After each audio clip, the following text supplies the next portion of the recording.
Como ter uma relação sincera com o cinema nesse mundo que diz que você tem que fazer aqueles tipos de filmes lá para ser aceito, porque aquele cinema hegemônico lá, majoritariamente judaico, cristã, masculina, branca, ocidental, europeia, ela atende pouquíssimos olhares, experiências de mundo. Agora você tem que pensar quem é você no rolê agora para colocar imagens no mundo.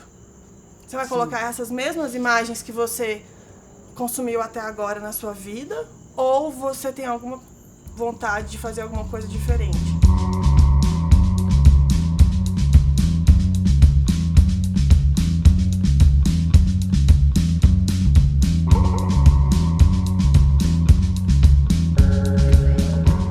Mas aqui, ó, dá pra colocar aquela luz ali também, ó. Vou deixar de fotografar. Eu te convidei pra fotografar um filme. Você negou, né?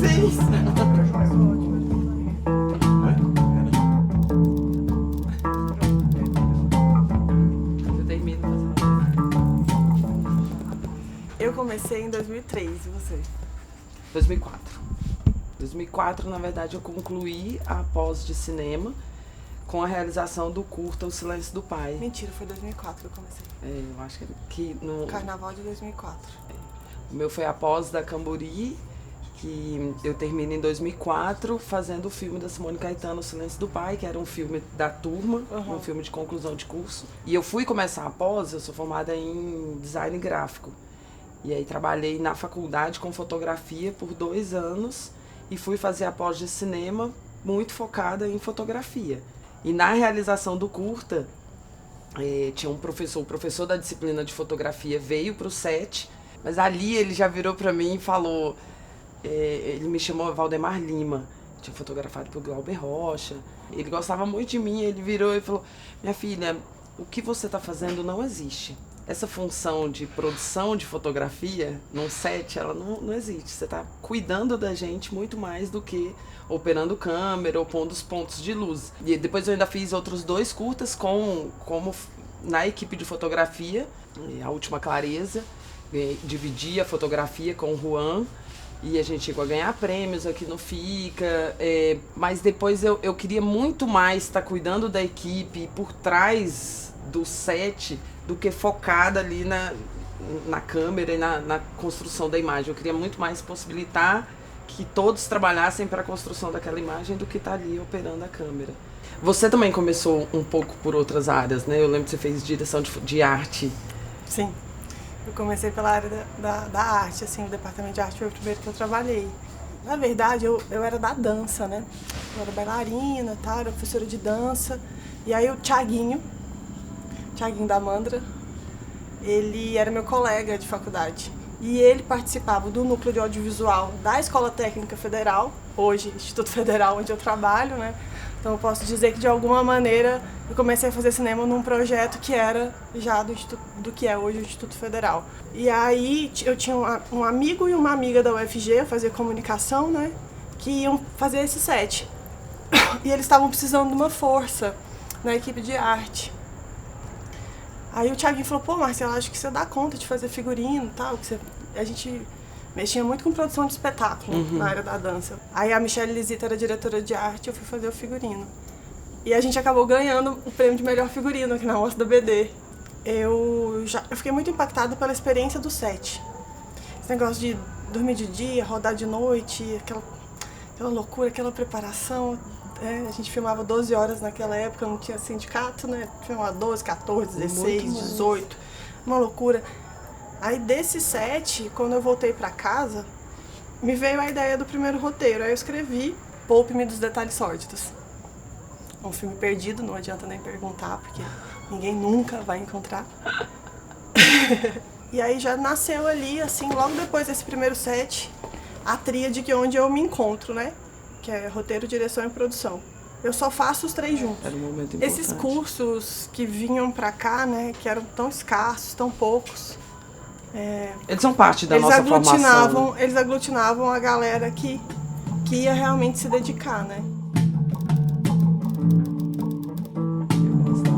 Mas eu lembrei de um momento bem legal nosso também, Marcela. Ali meados de 2005, 2006, a gente montou um grupo para fazer o Desbitola, que era um momento de refletir sobre aquela produção nossa, que era muito legal. E a gente, meio que intuitivamente, ou talvez alguém com alguma referência de cineclube, mas o que a gente fez foi isso, foi discutir ao longo de 3, 4 anos a produção goiana com debates. Acho que foi um momento bem, bem bacana desse grupo ali daquele tempo, né? Foi. O Desbitola foi um projeto assim, que eu acho que inspirou a minha vida para o outro lado que eu fui, que foi a parte da exibição, né? Uhum. Depois do Desbitola, eu também não larguei mais a exibição. Porque, assim, a sensação que a gente tinha, com aquela vontade de fazer cinema, de querer fazer, de ter as condições para fazer, que a gente não tinha, né? E também de conhecer outros de nós que tinham feito, que estavam fazendo. Que não era, né? às vezes, tão próximo ali do ciclo, né? Mas estava orbitando em volta do mesmo querer. Que cinema era esse que tinha sido feito aqui. Aí quando a gente chamava, tanto é que até teve uns conflitos de geração naquele período. Sim, a gente também fazia umas edições assim, né? Pra pôr uns embates. Fazer uns embates, O Desbitola fez com que a gente refletisse sobre essa produção e nessa reflexão a gente foi vendo como construir também o que a gente condições para trabalhar, né? Então é ali que a gente começa uma discussão política também, de estruturação, de linhas de fomento, a gente se une politicamente em torno de associações, então tem muito a ver com o lugar que a gente está, né? Que naquela época haviam duas entidades, né, que representavam o setor audiovisual aqui, que era a GCV e a ABD. A gente se deu conta que para conquistar o que a gente precisava, era necessário ocupar a ABD. Era necessário que a nossa... Semi-guerrilha.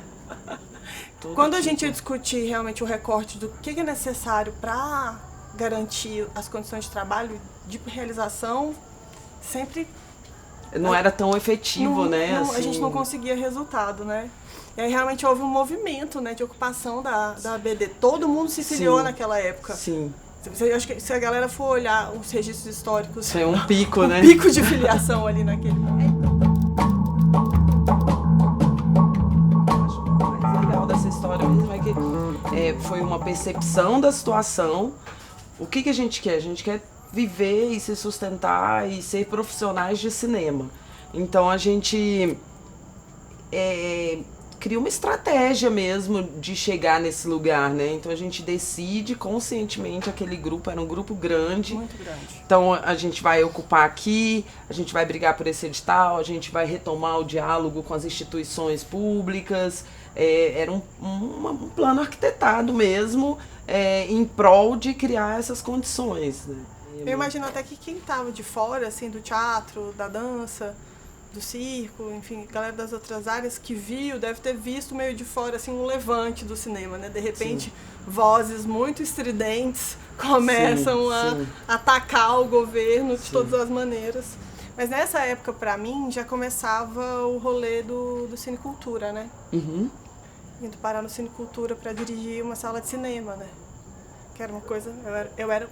Até ali eu era uma pessoa de produção, eu era uma pessoa de realização. Lá eu encontro os parceiros que vão ser os parceiros que hoje permitem que o cinema que eu faço exista. Assim. E você, diferente de mim, não abandonou a política, né? Está firme e forte. Mas é muito nisso mesmo, uma convicção de que politicamente que a gente vai manter e criar outras formas de trabalhar. As coisas não estão aqui gratuitamente, ninguém deu nada pra gente. É resultado de muita luta e de várias pessoas que muitas vezes não conseguem inscrever seu próprio projeto no edital porque estão lá batalhando para que o edital exista. As escolas, principalmente, porque da onde tem saído, na nossa época não tinha tantas escolas, mas hoje a gente tem alguns pontos de formação que precisam estar muito atento e passar isso para os alunos. Eles precisam entrar na ABD, precisam saber o que é uma Gol Filmes. Pode ser que ainda não seja o seu lugar, mas é preciso saber que a gente hoje tem uma associação só de CNPJs. É preciso saber tudo isso, saber o que é um Fórum Goiano do Audiovisual, que a hora que chama, tem que ir, entendeu? Tem que sair um ônibus daqui de Goiás e ir para Goiânia à noite para fazer a reunião ou num sábado para fazer a reunião, porque o que vai ser decidido ali é determinante para as condições de trabalho para fazer o que a gente quer, né? É ele, né? Essa construção que a gente faz dos editais e de refletir, no edital de suplementação, a gente avança para um outro lugar, um outro patamar de produção, que é começar a desenvolver séries e longas. E aí você é uma das primeiras a fazer essa produção, ainda independente, sem ser por edital, com o Taego, mas é uma das primeiras, é uma retomada dos longas-metragens em Goiás, né? Sim. Mas foi bem isso, assim. Então eu fiz o Modernagem em 2006, que foi o meu, que eu considero assim, mais meu primeiro filme, que foi um filme em que eu intuí, né, e batalhei, fiquei 4 anos e meio fazendo. No processo de fazer o Modernagem, foi que eu fui encontrando alguns pares, outras vozes, né? E outras vozes que faziam ressoar a minha, até para mim mesma, porque era difícil para mim reconhecer os meus desejos de cinema, assim, né? Foi aí que as minhas soluções de roteiro, direção, produção, de viabilidade dos projetos, tal como eu intuía, começaram a funcionar mesmo. E foi quando eu termino o Modernagem, é exatamente quando o Henrique meu irmão Henrique já está mais ativo, porque a gente tem 6 anos de diferença, então foi mais ou menos nesse período que ele, vindo da antropologia, começa também a assumir o cinema. E aí é ali que o projeto Taego Alma, que era um projeto isolado, né, da minha juventude, retorna e vai com tudo. E aí de 2010 até 2016 é o período que a gente trabalha no filme mais fortemente. E aí sim, meu primeiro longa, né? Então... Ô Marcela, mas quando o Taego, ele leva a gente para conhecer uma parte do mercado que a gente não tinha acessado até então, né? E ele para mim é um disparo desse diálogo com distribuidoras, com salas de cinema, com percorrer várias praças, porque aí não mais você como gerente do Cinecultura, né? Mas como dona do filme, lutando por bilheteria, né? E isso a gente consegue perceber uma trajetória dessa produção feita em Goiás, né? Percorrendo agora todos os espaços do cinema e da televisão também. Eu gosto de pensar, né, que o Taego estourou a rolha, sabe? Sim. Fez aquele vácuo que tava... Então a gente tá no jogo, né? Se tudo continuar como está, a gente está participando disso, né? E aí eu fico pensando qual que é o próximo estágio nosso, né? Assim, o que a gente vai desenhar para as nossas carreiras, cada realizador e participante desse meio, né? Assim. Eu encontro na produção executiva um espaço que eu gosto muito, assim, desde o início, gosto de trabalhar em todo o processo para que aquela ideia se materialize. Então, na produção executiva, é o lugar onde eu enxergo o projeto como um todo. Todos esses anos que eu venho trabalhando, hoje me trazem uma experiência capaz de gerir projetos maiores. E isso tem me interessado muito. Então, o que eu projeto para mim nos próximos anos, já a partir de 2019, é trabalhar em menos projetos para poder participar deles por um tempo maior. E conseguir desenvolver bem isso, sabe? A gente vai continuar precisando de produtor executivo nos curtas e todo mundo tem espaço para trabalhar, mas nesses projetos que exigem um tempo de dedicação maior, é neles que eu quero trabalhar. Assim. Eu quero trabalhar mais com mulheres. Eu sinto um esgotamento do meu processo de trabalho não de modo geral com homens, mas a partir dos pressupostos masculinos. Tanto os do cinema, os internos aos filmes, a mise-en-scène, as histórias, as posições dos personagens, os pontos de vista, a fato, tudo, né? A presença de mulheres ou não na equipe. E eu, como mulher, na minha trajetória, nos últimos 2 anos, eu acho que me dei conta que não dá mais para dar um passo adiante se eu não fizer dessas questões que são as mais urgentes para mim, um condutor da sua ação, né? As forças que vão gerar os filmes mesmo. De outro ponto de vista, assim, para mim, o que sempre importou foi ter a ideia, né, identificar a motivação em mim, no mundo, né, a situação, o gesto, né? E esse gesto começa no roteiro, passa pela direção e pela produção. Eu não sou produtora executiva, mas eu nunca abandono de toda a produção, né? Eu sou aquela que estou sempre em contato com vocês. Mas eu acho muito interessante que a gente caminhe, porque é isso, as coisas não estão garantidas, mas que a gente caminhe para um lugar onde a gente tem um mercado, onde eu posso levantar e oferecer serviço, onde eu contrato. Hoje em dia a gente tem profissionais em todas as áreas, e aí cada vez mais a gente tem mulheres também em todas as áreas. A gente tem pessoas se especializando em produção de elenco, catering, tem motoristas que trocam sua frota pensando na gente, sabe? Liga e fala, e aí, você acha que ano que vem vocês vão ter muita produção? Você acha que eu compro um caminhão maior? Não sei o quê. Então, tem todo um mercado aí acontecendo e a gente tem profissionais para nos atender com qualidade em todas as funções. Mas, ao mesmo tempo, né, voltando a falar de política, o contexto brasileiro, assim, acho que nunca foi tão preocupante. Acho que nem nos nossos maiores pesadelos a gente imaginou que estaremos à beira desse abismo, né? O cinema, ele é um componente do PIB importante, é uma área que trouxe muita visibilidade, uma área forte economicamente, e eles estão de olho, né? Assim, na política. O fato os golpistas estão de olho no Fundo Setorial do Audiovisual. E tem muita gente que acha um absurdo esse pessoal do cinema ter tanto dinheiro, né? Mas é bom eles saberem que esse pessoal do cinema hoje é o Brasil inteiro. Sim. Né? Dizer, e aí, nesse sentido, a regionalização, para além da verba que ela distribui, a regionalização fez um levante de discussões de estética e de política e de condições de trabalho, de produção, de ponta a ponta do país. Eu acho que as pessoas gostam de cinema e se imaginam de muitas maneiras com o cinema. E às vezes isso se mistura com o desejo de fazer cinema, que por causa do nosso ambiente cinematográfico mundial, que é um ambiente hegemônico, que coloca todas as possibilidades como vindas da indústria hollywoodiana. Então, geralmente os universos de cinema que um brasileiro médio, né, tem acesso ao longo da vida são muito irregulares, né, e geralmente vêm desses espaços hegemônicos.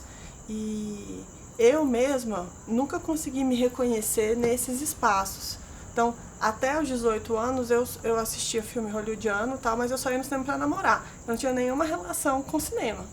Assim, de pensar que aquele gesto daquela pessoa que eu assisti na tela tem a ver com alguma coisa que mexeu comigo, assim, com o meu propósito de vida, isso nunca. Com os filmes eu vou entendendo também onde está o meu desejo. E aí eu preciso me ver em muitas possibilidades para entender como eu poderia caminhar. Mas eu vejo que as pessoas, muitas pessoas têm muitos desejos de cinema. E às vezes é difícil até você dar um conselho. Uma coisa que me ajuda a me organizar naquilo que eu posso oferecer, nessa infame posição de tentar iluminar o caminho para alguém que vai caminhar, na verdade, sozinho, né? Eu tento fazer um pouco do que eu não tive a oportunidade de que tivesse sido feito por mim. Quer dizer, diz que conselho não é bom para ninguém, mas eu queria ter recebido uns, eu te confesso. Depois que eu passei por lá? Eles me fizeram falta, assim, é bom. E às vezes não é só conselho, é dizer, olha, disso que você está pensando, tem essa possibilidade, tem essa, e a gente começa a enxergar junto. A gente sabe que os caminhos do cinema são muitos. E que você pode passar muito tempo perdido. Sim. E deixando de aprender o que você podia estar aprendendo para fazer as coisas que são realmente importantes para você. Mas como descobrir o que é importante para você? como ter uma relação sincera com o cinema nesse mundo que diz que você tem que fazer aqueles tipos de filmes lá para ser aceito, né? Porque aquele cinema hegemônico lá, aquela narrativa clássica, majoritariamente judaico-cristã, masculina, branca, ocidental, europeia, aquela lá, ela atende pouquíssimos olhares, experiências de mundo. Quer dizer, eu não sei se atende a sua se atendeu a sua como espectador até hoje, o seu raciocínio como realizador ou como alguém que deseja o cinema como caminho de trabalho, tem que se inverter completamente. Agora você tem que pensar quem é você no rolê agora para colocar imagens no mundo. Você vai colocar essas mesmas imagens que você consumiu até agora na sua vida, ou você tem alguma vontade de fazer alguma coisa diferente? Porque diferente disso é tudo mais. Todo o resto. todo o resto, né? Eu assisti uma cena do A Febre do Rato, do Cláudio Assis. Jurandir tá em cima de um carro, nu, declamando um poema. E aí eu tava assistindo, eu falei, nossa, eu queria ser esse cara. Eu falei, não vou, né? Não vou ficar pelada em cima de um carro, isso não vai acontecer. Mas eu posso fazer um filme. Entendeu? Eu posso tornar aquilo real, né? Eu posso tornar palpável essa experiência, saca? Aí eu falei, nossa, então é por isso que eu faço cinema. Eu não vou fazer todas as coisas que os filmes que eu trabalho acontecem, mas eu posso participar disso e é daí que vem a minha motivação. Então, cada um vai encontrar motivação para participar disso aqui de um jeito. Em segurança, eu acho que a gente tem que experimentar tudo. Então, um aluno que está na faculdade, eu realmente não acho que ele tem um não. Ele não pode ter um não. Ele tem que fazer tudo. Porque foi por trabalhar em muitos projetos que eu descobri onde eu me realizo no cinema. E aí, ao longo do tempo, algumas pessoas com mais tempo, outras pessoas com menos tempo, vão se encontrar.